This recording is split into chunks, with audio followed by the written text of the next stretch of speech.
今日咧係會讀 Johnson 呢本《西敏信條研讀本》，今次咧係去到第28課嗰個洗禮啊，關於咁佢總共有7節嘅信條，回答咗幾個問題啦。咁未答問題之前咧，咁我就讀個主題金句，所以你們要去使萬民作我的門徒，奉父子聖靈的名給他們施洗。馬太28:19。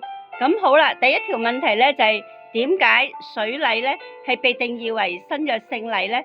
係因為佢有聖禮嘅兩個基本條件啊，就係由主耶穌親自設立，佢係救贖恩典嘅記號同埋印證。第二條問題咧就係水禮有咩意義咧？就係作為加入三一真神同埋有形教會嘅確認啦。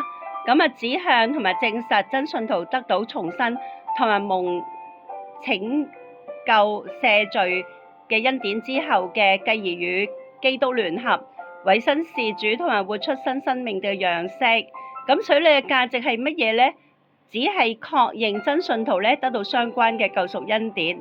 咁水禮子本身係冇重生人嘅功能，例如嗰行邪術嘅西門喺受洗之後都未得救，相反喺耶穌十架旁邊嘅強盜咧係未洗就得救，但係咧喺情況許可底下咧，信而不受洗咧就違背神嘅命令啦，係咪就有罪啦？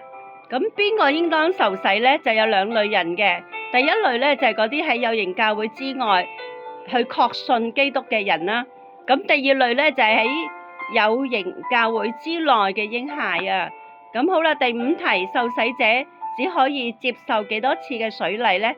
只可以一次，就係因為佢指向一次性嘅重生啊嘛。咁施洗者咧應該具備咩條件咧？咁應該係按立嘅福音使者啊。